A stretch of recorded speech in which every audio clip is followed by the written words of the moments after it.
Muy buenos días, tardes o noches, estimados alumnos del Consorcio Educativo Círculo de Ingeniería. El día de hoy vamos a desarrollar el tema del Renacimiento en relación al curso de literatura.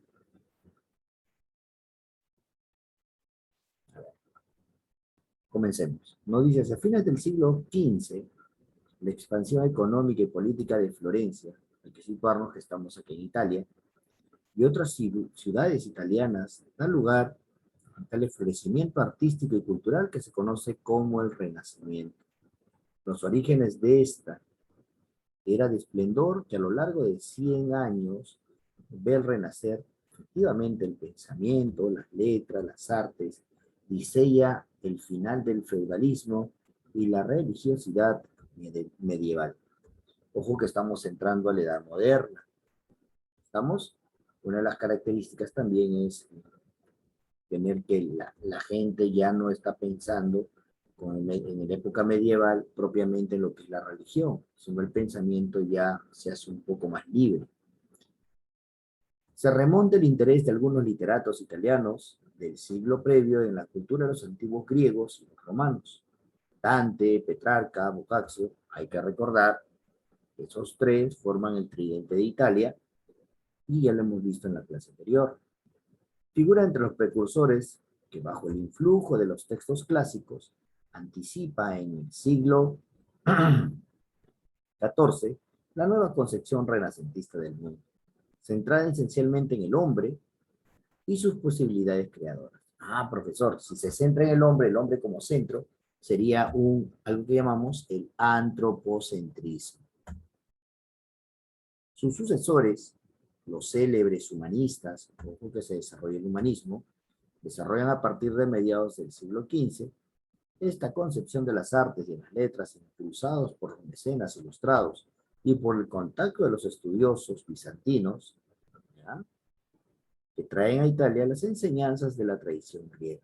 En tanto que los modelos latinos predominan su expresión, el nuevo pensamiento humanista echa raíces efectivamente en la filosofía griega y en particular en las enseñanzas de Platón y en las escuelas neoplatónicas.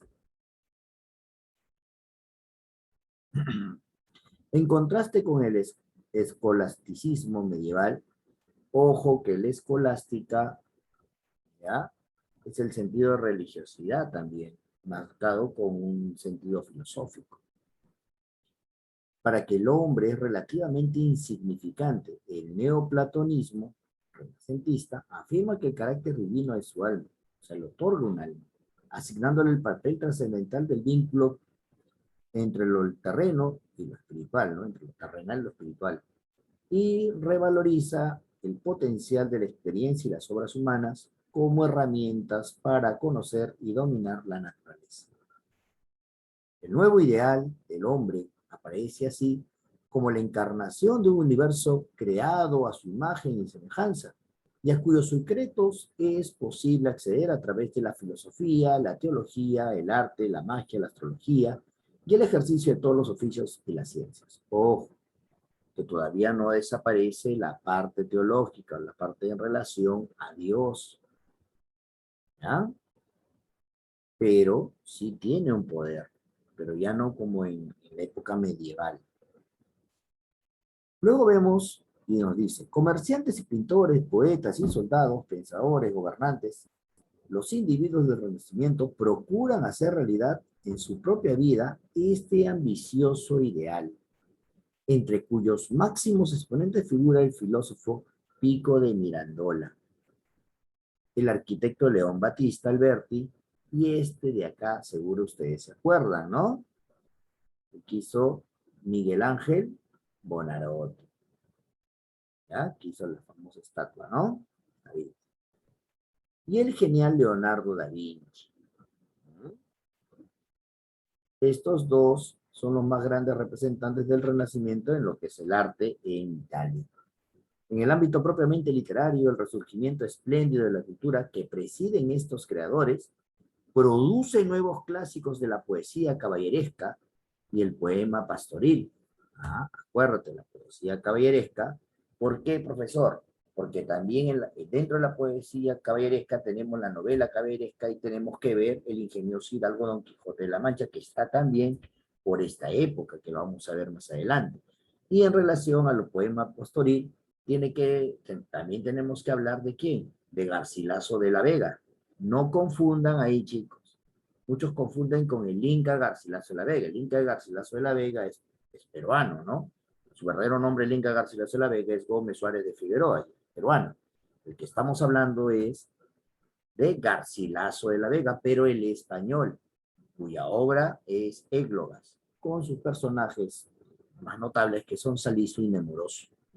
Y en el siglo XVI, ve reverdecer, dice, la lírica bajo el influjo de Petrarca y las épicas a mano de Ludovico Ariosto.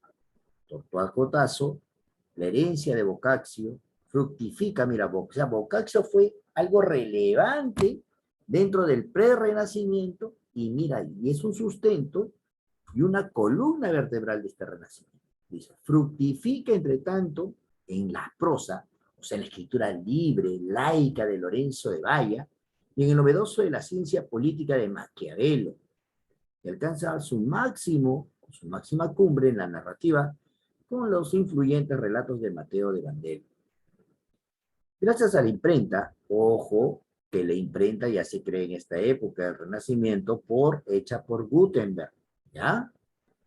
Tanto los clásicos griegos y latinos como los nuevos modelos italianos se difunden con una rapidez sin precedentes en otros países, juntos con las doctrinas humanistas que abanderará fuera de Italia con el gran Erasmo de Rotterdam. El espíritu libre, mira, espíritu libre y antidogmático. Cuando a mí me dice antidogmático, me está hablando que está en contra de una creencia, ¿ya? Del humanismo y los principios fundamentales de la ciencia. La ética y de la cultura occidental forman parte del legado de este brillante y inaugura en la historia moderna de Europa. En pocas palabras, profesor, ¿cómo vamos a conocer cuando a mí me hablen del Renacimiento? ¿Ya? A ver, ¿cómo lo vas a conocer? Tú vas a decir, profesor, yo al toque lo voy a hacer. Cuando te hablen del Renacimiento, tu cabecita va a decir, va a ser un movimiento, ¿ya?, de renovación, ¿no?, de renovación cultural. Sí, mira, todo ese texto que está ahí lo vamos a reducir en algo, ¿ya? Renovación cultural y ¿qué más? Y científica. ¿Estamos? Cuando me hable la parte científica, tengo que ver las letras, ¿qué más, chicos? Coma, artes, y ¿qué más? Y las ciencias de esta época estamos hablando, ¿ah? ¿No? Vamos a cerrar, ¿ya? ¿Y por qué, profe? Porque el Renacimiento, ¿dónde se forma? En Europa. Muy bien. Producido en algunos países, de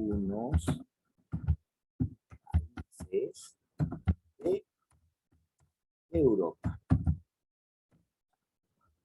Todo lo que hemos leído, o lo que está acá en su texto, con esto lo vamos a simplificar. Movimiento de renovación cultural y científica.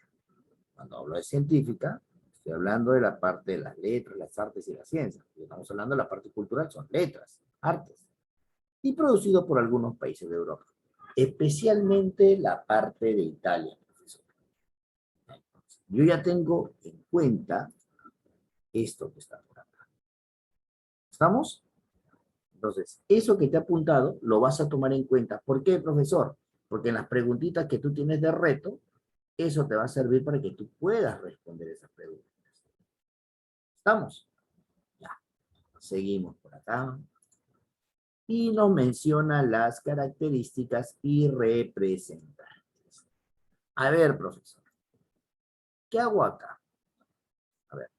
El hombre como centro de preocupación objetiva, antropocentrismo. Profesor, antropocentrismo, ¿dónde está? Lo hemos leído, ¿sí o no? El hombre puesto como núcleo total. Predominio de la razón. Claro, la razón se va a sobreponer a todo.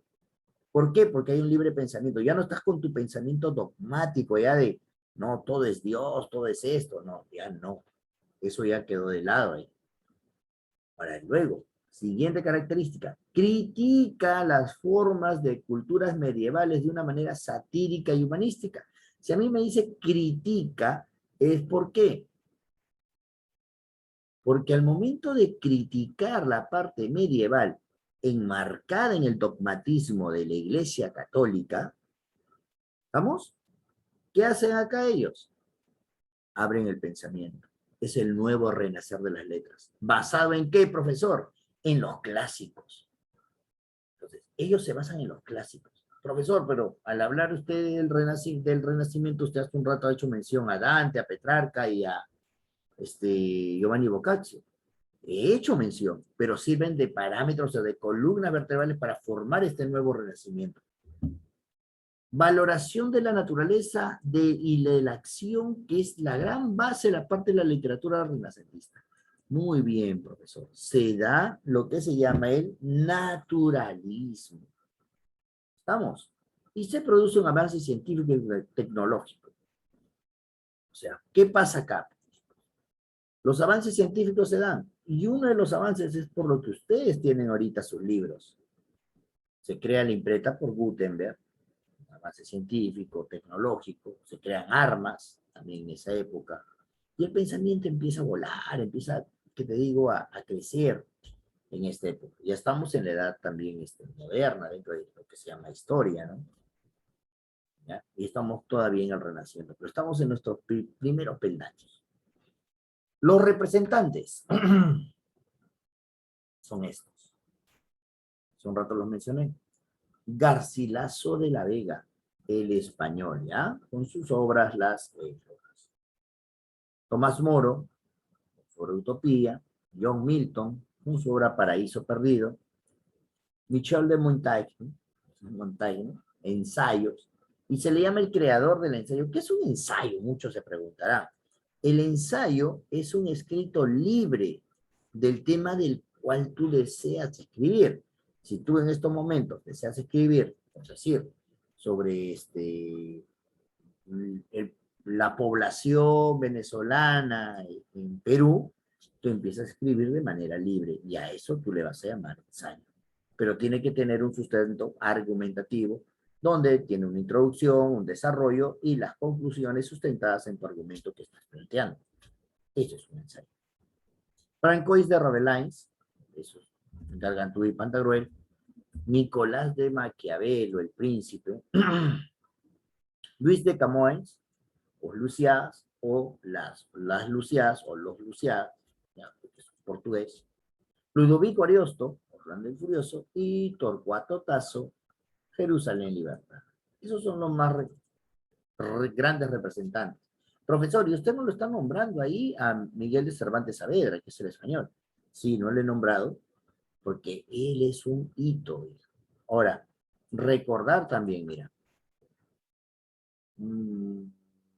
A ver, hay que recordar.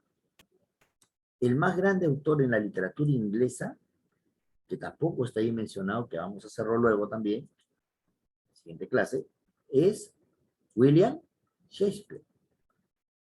Inglaterra. Es el más grande autor. En España vas a tener ¿a quién?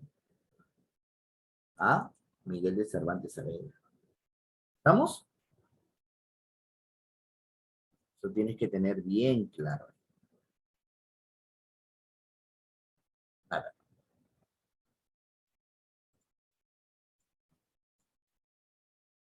Luego tenemos el redescubrimiento de la antigüedad. Hacia fines del siglo XV, Florencia y algunas otras ciudades italianas se convierten en escenarios de un florecimiento cultural sin igual en la historia de Occidente. Los orígenes de esta era de esplendor y el fin del medievo feudal con escolasticismo.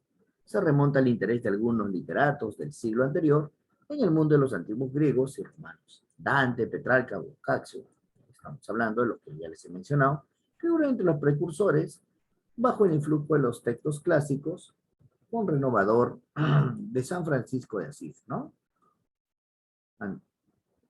anticipa en el siglo XIV una nueva concepción del mundo centrada en el hombre y en las posibilidades creadoras. A través del siglo XV, sus sucesores, conocidos como los humanistas, lo que les mencionaba también, desarrollaron esta concepción de las artes y las letras, impulsados por los mecenas. Eran personas muy instruidas, que sabían el arte de las letras. Por el contacto de numerosos estudiosos, la caída de Constantinopla lleva a Italia los manuscritos de las enseñanzas de la tradición griega. Los filósofos como Marsilio de Ficino, Pico de la Marindola y el retórico Lorenzo de Valla se destacan entre los protagonistas de este fenómeno cultural, en tanto que las artes de Filippo, Brunelleschi y Donatello reviven los principios clásicos de la arquitectura y la escultura. Los ideales humanistas tienen la expresión literaria en la prosa latina de León de Battista Alberti y la poesía de Angelo Policía. A la semejanza de Florencia, Nápoles, Roma, se convierten los centros de estudios en metrópolis artísticas, o sea, desarrollan el arte, su esplendor y todo esto, chicos. Aunque se producen pocas obras estrictamente literarias en el siglo XV, ve el renacer de Italia a tenor del antropocentrismo. ¿Qué era el antropocentrismo? Que el hombre era el centro de todo, humanista, en el mundo de la cultura de la antigüedad y gracias a la imprenta. Los clásicos y las nuevas doctrinas se propagan hacia el resto de Europa. Las obras maestras de Leonardo y Miguel Ángel, no menos escritos de Erasmo y el protestantismo están en contra de la iglesia, y la reforma, ¿ya? Serán fruto del redescubrimiento de los modelos remotos y los albores de la historia. Bueno, luego en la práctica, les he puesto ahí a Erasmo de Rotterdam, tienen ahí la biografía, Propois de Ravelines, la obra Pantagruel, Gargantúa y Pantagruel, ¿ya? Luis Valls de Camões, Michel de Montaigne, ¿ya? Y tienen para ustedes, para que sigan leyendo y contesten las preguntas que están en relación a su reto. ¿Estamos? Entonces, hay que llegar a la conclusión. Profesor, ¿qué hemos aprendido de hoy? Hemos aprendido en relación al Renacimiento y que es un movimiento de renovación cultural y científica. Acuérdate, renovación cultural y científica, el pensamiento cambia. ¿Estamos? Chicos,